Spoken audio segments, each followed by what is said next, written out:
Hello guys and welcome to excelsior academy. So आज मैं आपके सामने लेने जा रही हूँ how to prepare for CSA and IIT JAM strategy. आपकी प्रिपरेशन स्ट्रैटेजी कैसी होनी चाहिए? तो सबसे इम्पोर्टेंट है आपका टाइम मैनेजमेंट। कभी कभी मुझे भी इसके साथ करना पड़ता है, तो आप समझ सकते हैं कि आपको किस तरह से आपका अपना टाइम मैनेज करना है। ठीक है, तो ये है मेरे छोटे बेटे, इनका नाम है मयंक जोशी। आज ये आपको समझाएंगे कि किस तरह से आपको अपना टाइम मैनेज करना है ताकि आप अपनी पढ़ाई ठीक से कर सकें। ठीक है, तो ये स्ट्रैटेजी काम आएगी उन लोगों के लिए स्पेशली जो जून का फॉर्म फिल करने वाले हैं, जून सीएसएआर के लिए। ठीक है, एंड आईआईटी जैम तो अभी फेब में ही है, टाइम बहुत कम है आप लोगों के पास। But if you preparing for the if you really very serious about this exam and आप प्रिपेयर करना चाहते हैं, so please don't hesitate. You can put at least, you can give at least 1 year for the preparation. So आप next year भी भर सकते हैं then. ठीक है, so what is the first step you should do actually? So what is the first step? Your first friend is Google. मैं तो हमेशा कहती हूँ भाई, अगर आपको कुछ नहीं आता है तो गूगल भैया को पूछ लो। तो अगर आपको तैयारी करनी है, सीएसआर एग्जाम के बारे में नहीं मालूम है, आप फर्स्ट टाइम कर रहे हैं, तो उसकी पूरी डिटेल्स आपको गूगल में मिल जाएगी। कोई फ्रेंड इतना नहीं बता पाएगा जितना गूगल फ्रेंड आपको बता पाएगा, राइट? तो सबसे पहले पता कीजिए कि वो किस तरह का एग्जाम होता है, कितने घंटे का होता है, क्या टाइप के क्वेश्चंस आते हैं। करेक्ट, तो ये सब आपको एग्जाम रिलेटेड आपको हर चीज गूगल में मिल जाएगी। आप कोई सा भी साइट खोलेंगे, सीएसआर है तो उसकी वेबसाइट पे चली जाइए, राइट? अगर वो भी नहीं हो रहा है तो बहुत सारे हैं जिसमें आप जा सकते हैं। बेटा नहीं खाते नहीं है।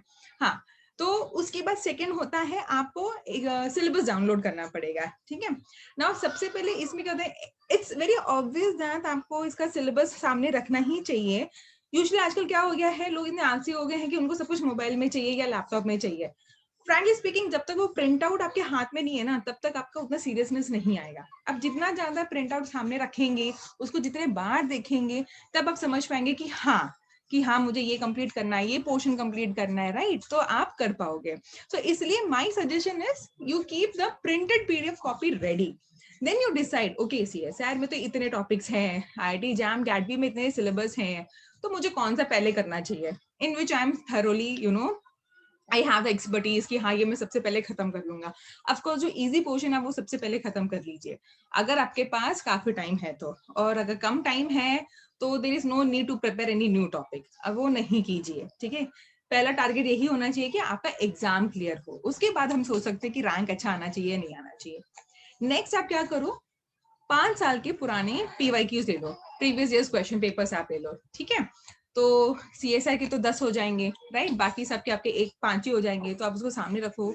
दिन में लेटते हुए सोते हुए या कुछ भी करते हुए, जब भी आपको लगे कि थोड़ा माइंड रिफ्रेश करना है, आप फिर उसको एक बार पढ़ लीजिए। उससे क्या होगा, आपको आइडिया मिल जाएगा किस तरह के क्वेश्चन आते हैं। ठीक है, अब आपने सिलेबस देख लिया है, अब आपने क्वेश्चन पेपर भी देख लिया है, अब थोड़ा आइडिया आ जाएगा कि हाँ कौन से टॉपिक से मैक्सिमम क्वेश्चन आते हैं। स्पेशली फॉर सीएसआर अगर आप देखें तो इकोलॉजी एवोल्यूशन से ज्यादा आते हैं, सेल बायो से आते हैं, बायो के मूल बायो से आते हैं। ठीक है, बेसिकली इन्हीं सब्जेक्ट से ज्यादा आते हैं, और पार्ट सी के लिए जेनेटिक्स से आते हैं। ठीक है, देन होता है अब इसके नोट्स एंड रेफरेंस बुक। अब क्या हो गया, इतने सारे ऑनलाइन प्लेटफॉर्म हो गए हैं, इतने सारी कोचिंग क्लासेस खुल गए हैं, सब अपने नोट्स बेच रहे हैं। कोई अनअकैडमी से पढ़ता है, कोई आईफा से पढ़ता है, कोई बायोटेक्निका से पढ़ता है। आपको जिससे पढ़ना है पढ़िए, no harm. But make one thing is है, जो नोट्स आपने बनाए ना, उससे बेटर नोट्स हो ही नहीं सकता कहीं से भी। ठीक है, there is no harm in following these academy, there is nothing wrong. Okay, I am not against, but what I want is that is how I have prepare. मेरे पास काफी टाइम था, तो मैंने अपने खुद के नोट्स बनाए from the proper reference books. जैसे कि बायोकेमिस्ट्री के लिए हो गया लेनिंजर, राइट? सेल बायो के लिए अल्बर्ट ब्रूस हो गया है, या कोई लोग लॉडिश भी प्रेफर करते हैं। तो जो आपको जो सही लगता है, एक पर्टिकुलर बुक फॉलो कीजिए। तो अगर आपके पास 13 टॉपिक्स हैं तो मिनिमम 10 बुक्स आपको फॉलो करने होंगे। ठीक है, उसके बाद आप सिलेबस देखते रहिए, उसके हिसाब से नोट्स बनाइए। Already I have talked about my strategy in the previous video also. You can go through that also. Then रहता है, अगर आप नहीं लिख सकते, आपको लगता है टाइम वेस्ट हो रहा है, देन जो भी नोट्स अवेलेबल है आप उसका हार्ड कॉपी रखिए। जितना ज्यादा आप हार्ड कॉपी से पढ़ेंगे ना, उतना ज्यादा बेटर रहेगा। सी कैसा होता है कि लैपटॉप और मोबाइल पढ़ने से क्या होता है, लाइट आपके ऊपर बहुत पड़ती है, आपकी आंखों पे पड़ती है, एंड दैट इज आपकी आंखों को थका देता है, and that's why you can not study for longer. हाँ बेटा कर रहे हैं, so that's why you cannot study for longer then. इससे अच्छा क्या होगा, आप उसका हार्ड कॉपी ले लीजिए। जितना कम आंखों पे प्रेशर पड़ेगा उतना ज्यादा आप जा सकेंगे एंड पढ़ सकेंगे। This is the one advantage of having the hard copy. ठीक है, देन आता है टाइम अलॉटमेंट एंड मैनेजमेंट। आप कैसे करेंगे? सी, ये तो बहुत ही डिफिकल्ट हो जाता है। इसके साथ तो मुझे और डिफिकल्ट हो गया आजकल लेक्चर्स लेना, but still I am managing. जब मैं मैनेज कर सकती हूँ तो आप तो डेफिनेटली कर सकते हैं, राइट?